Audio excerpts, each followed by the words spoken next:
Sir फिर नीच भंग राजयोग का क्या कॉन्सेप्ट होगा, क्योंकि जनरली ऐसा कहा जाता है कि अगर आपको डेप्लीटेटेड प्लैनेट्स मिले हैं तो वो आपका बहुत सारी चीज़ें बहुत क्षेत्र में आपको ख़राब करेंगे, लेकिन अगर यही नीच भंग हो जाए और या नीच भंग राजयोग बन जाए, 2 से ज़्यादा रूल अगर अप्लाई हो जाए तो वो राजयोग बन जाता है, जो टेक्स्ट में लिखा है, तो वो तब बहुत बढ़िया रिजल्ट देता है। देखिए नीच भंग क्या है ना, नीच भंग की कुछ कंडीशंस होती हैं, जैसे मैं उनमें से जो मुख्य 2 कंडीशन है वो डिस्क्राइब आपको करता हूँ, जो मुख्य रूप से है कि नीच भंग राजयोग की जो प्रमुख जो एक कंडीशन है वो ये है कि मान लीजिए किसी का बृहस्पति मकर राशि में है, नीच का है, अब मकर राशि का स्वामी कौन है? शनि है। तो एक कंडीशन ये बनती है कि बृहस्पति मकर राशि में नीच का है और शनि जो उसका स्वामी है वो उसको दृष्ट कर ले, तो वो उसकी नीचता को खत्म कर देता है। किसी घर के अंदर कोई ग्रह नीच क्यों हो रहा है, पहले ये समझो। क्योंकि घर का स्वामी और उस घर के, उस प्लैनेट के, ग्रह के जो एट्रीब्यूट्स हैं वो मैच नहीं कर रहे हैं आपस में। वो कुछ कहना चाह रहा है, ये कुछ कह रहा है, तो वो चीजें अलग जा रही हैं। जैसे बृहस्पति शनिदेव की कुंडली में नीच क्यों होते हैं, सोचने वाली बात है। जबकि काम देखो तो कोई बहुत अलग कार्यशैली नहीं है दोनों की। एक जो है वो गुरु के रूप में काम करता है, एक जो है वो न्याय के देवता है। वो इसलिए क्योंकि बृहस्पति में दया है, बृहस्पति में करुणा है। बृहस्पति उस साधु के समान है कि बिच्छू बहता जा रहा है, चलो भाई निकाल के रखा साइड में, डंक मार दिया, फिर रखा, फिर डंक मार दिया। तो कोई पूछ रहा है कि भाई आप ऐसा क्यों कर रहे हो, बोल रहे ये बिच्छू होके स्वभाव नहीं त्याग रहा है तो मैं अपना साधु होके स्वभाव क्यों त्याग दूं। जबकि शनिदेव क्या कह रहे हैं, अच्छा तूने डंक मारा है, अब तुझे इसका फल भुगतना पड़ेगा कि तूने डंक मारा। अब तूने इस व्यक्ति को पीड़ा दी तो तुझे भी देनी पड़ेगी। जबकि एक संत क्या क्या कहेगा, संत कहेगा ठीक है छोड़ देते हैं। तो बृहस्पति जब मकर राशि में नीच होते हैं वो इसीलिए होते हैं क्योंकि बृहस्पति कहेंगे कि मुझे दया और करुणा से चलना है, और शनि कहेंगे नहीं भाई मुझे तो कर्म सिद्धांत पे चलना है। अब जब नीच भंग राजयोग होता है तो वहां पर बृहस्पति मकर राशि में और शनि उसको देख रहे हैं, तो शनि कहीं ना कहीं उस घर के मालिक होते हुए, उस मकान मालिक होते हुए वो उसको गो अहेड कर रहे हैं, कोई बात नहीं, यहां तू अपना कार्य कर सकता है, यहां मैं तुझे as a house owner right दे रहा, एक राइट दे रहा हूं, तू अपने ढंग से रह ले। फॉर एग्जाम्पल कि आप किसी घर के अंदर 10 टेनेंट्स आए, उनमें से 9 टेनेंट जो है वो निकल गए, क्यों? क्योंकि उनको मकान मालिक के अकॉर्डिंग चलना पड़ा, भाई तुम ऐसे करोगे, ऐसे करोगे, ऐसे करोगे, ऐसे करोगे। लेकिन एक टेनेंट कोई ऐसा आया जिसको मकान मालिक ने बोला चल ठीक है तुझे जैसे रहना है तू ऐसे रह ले, तो वो कंफर्टेबल हो गया, वो कंफर्टेबल हो गया। वही चीज आप नीच भंग राजयोग पे लगा सकते हो कि जिस राशि में स्वामी कोई भी ग्रह नीच का हो रहा है, अगर उसी का स्वामी उस ग्रह को देख रहा है तो उस ग्रह को बल प्रदान कर रहा है, एक कंफर्ट प्रदान कर रहा है अपने तरीके से कार्य करने का। इसलिए नीच भंग राजयोग वहां पे एक राजयोग में कन्वर्ट हो जाता है बेसिकली। लेकिन हम ये कहें तो कि वो रिजल्ट एकदम देगा, तो ऐसा बिल्कुल भी नहीं है। It takes time. वो पहले इनिशियली स्ट्रगल देगा और इनिशियल स्ट्रगल के बाद जो है उसको राइज करना शुरू होगा। अब इसको वैसे ही समझते हैं, ठीक उसी एग्जांपल से जो अभी हमने समझा कि मकान मालिक, अब बृहस्पति गए शनिदेव के घर में रहने। अब शनिदेव एकदम से तो नहीं देखें चाहेंगे ना कि अपने अकॉर्डिंग काम करना शुरू कर दे।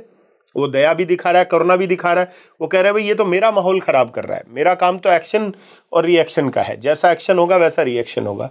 लेकिन धीरे धीरे, जैसे शनि का काम है ना, शनि तो वो देखेंगे धीरे धीरे धीरे धीरे धीरे धीरे with due course of time उन्हें समझ में आएगा बृहस्पति का स्वभाव कैसा है, अच्छा है कि बुरा है, वो सही कर रहे हैं गलत कर रहे हैं।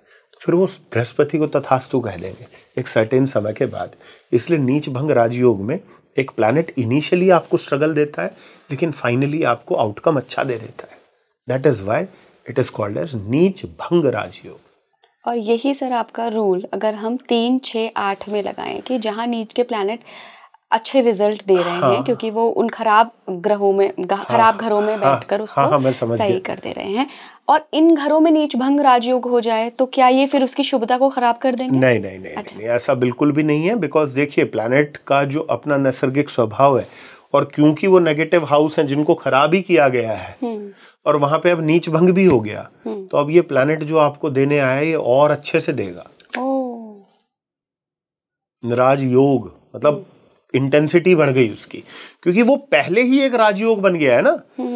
देखिए, नीच भंग राजयोग एक राजयोग है, तो एक सर्टेन काइंड ऑफ राजयोग है, लेकिन ग्रह का तीसरे छठे आठवें में होना और नीच होना वो अपने आप में राजयोग है, चाहे उसमें नीच भंग हो या ना। आपने शुरुआत में वो स्वयं एक राजयोग है, तो वहां पे नीच भंग राजयोग की आवश्यकता ही नहीं है। लेकिन अगर वो भी हो गई तो ये एक बढ़ गया है ये चीज, सोने पे सुहागा। हाँ, करेक्ट। सर, हमारे बारे में लोग क्या सोचेंगे, क्या परसेप्शन है लोगों का, हमें कैसे देखते हैं, ये हम 7th हाउस से देखते हैं। देखिए, उसका रीजन है, फर्स्ट हाउस हम है। फर्स्ट लॉर्ड जहां जाता है ये किसके बारे में बता रहा है? हमारे बारे में। हम जिस व्यक्ति से इंटरेक्ट करते हैं वो हमें कहां से पता चल रहा है? 7वें घर से, क्योंकि सप्तम भाव से हम इंटरेक्ट करते हैं, लोगों से आदान प्रदान करते हैं अपने विचारों का। अब सप्तमेश जहां बैठेगा आपके अपने कुंडली में, लोग आपके बारे में वैसा विचार करेंगे। फॉर एग्जाम्पल, किसी का 7th लॉर्ड 4th में बैठा है, तो लोग जो हैं वो आपको कैसा ट्रीट करने वाले हैं? आपको सोचें, इमोशनल है ये व्यक्ति। 7th लॉर्ड किसी का 10th में बैठा है, तो लोगों को आप वर्कोहॉलिक लगोगे, तो ये तो कर्मठ है ये व्यक्ति। ये लोगों का वो परसेप्शन बनेगा आपके लिए, बिकॉज 7th हाउस वैसा हाउस है। और 7th में कोई नीच का प्लैनेट बैठ गया हो, 7th में कोई नीच का प्लैनेट बैठ गया तो देखिए, नीच का ग्रह ना कई बार व्यक्ति को डिसअपॉइंट करता है। फॉर एग्जाम्पल, मान लीजिए किसी का 7th लॉर्ड नीच हो गया, तो ऐसे व्यक्ति को कई बार डिसअपॉइंटिंग पार्टनर मिल जाता है। यानी कि वो सोचता है कि भाई मुझे ऐसा पार्टनर मिले, और उसकी इच्छाओं के बिल्कुल विपरीत उसे पार्टनर मिलता है, अनटिल एंड अनलेस वो उसी कंडीशन में ना बैठा हो जो मैंने आपको बताया, 3, 6, 8 की जो वो वाली है। तो यहाँ पर 7th हाउस में डेबली प्लैनेट का बैठना कहीं ना कहीं आपको एक डिसअपॉइंटिंग पार्टनर दे सकता है, या पार्टनरशिप के अंदर डिसअपॉइंटमेंट्स दे सकता है। ओके। और सर, कई लोग ऐसे होते हैं जिनके पास उतना टैलेंट भी नहीं होता है, लेकिन समाज में उनकी ऐसी इमेज बनी होती है कि वो बहुत टैलेंटेड हैं, बहुत अच्छे हैं, बहुत वर्कोहॉलिक हैं। तो क्या ये एक्सॉल्टेड प्लैनेट का 7th हाउस में बैठने से होता है, या 7th लॉर्ड का कहीं एक्सॉल्टेशन में होता है? देखिए इलाजी, उसमें ना एक पराशरी ज्योतिष में एक बड़ा अच्छा कंसेप्ट है, वो पराशरी में भी यूज होता है और जैमिनी ज्योतिष में भी यूज होता है। वो कंसेप्ट है आरूढ़ लग्न का। आरूढ़ लग्न। तो उसमें क्या है कि आरूढ़ लग्न बेसिकली आपकी एक इमेज है, आपकी सोसाइटी में क्या इमेज है। फॉर एग्जाम्पल, मैं एक सिंह लग्न का व्यक्ति हूँ, लेकिन मैं जब अपना आरूढ़ लग्न देखता हूँ तो वो मिथुन लग्न बनता है। तो एक मिथुन लग्न के जो भी ट्रेट्स हैं, सोसाइटी के अकॉर्डिंग सोसाइटी मेरे अंदर वो ट्रेट्स ज्यादा महसूस करेगी रादर देन सिंह लग्न के। ऊपर से फिर वही बात आती है कि इमेज के केस में भी आपको आरूढ़ लग्न बहुत इंपॉर्टेंस रखता है। लाइक आरूढ़ लग्न के अंदर आपके कैसा ग्रह बैठा है, आरूढ़ लग्न से सप्तम भाव में आपके कैसा ग्रह बैठा है, वो बहुत इंपॉर्टेंट है। अब आप कई बार आप ये देखेंगे कि किसी का आरूढ़ लग्न के सप्तम भाव में अगर कोई शुभ ग्रह बैठा है, उसकी दशा आ गई, तो वो व्यक्ति की फेम को बहुत बढ़ा देगी, भले वो बर्थ चार्ट में कैसा भी बैठा हो, बिकॉज वो आदमी की इमेज से कनेक्ट हो गया। वहीं आरूढ़ लग्न मान लीजिए किसी का उससे भी रिलेटेड है, लेकिन आरूढ़ लग्न से मान लो कोई नेगेटिव प्लैनेट जो है वो ट्रांजिट कर रहा है, नेगेटिव प्लैनेट जो है आरूढ़ लग्न से ट्रांजिट कर रहा है, वो व्यक्ति की इमेज को खराब कर सकता है।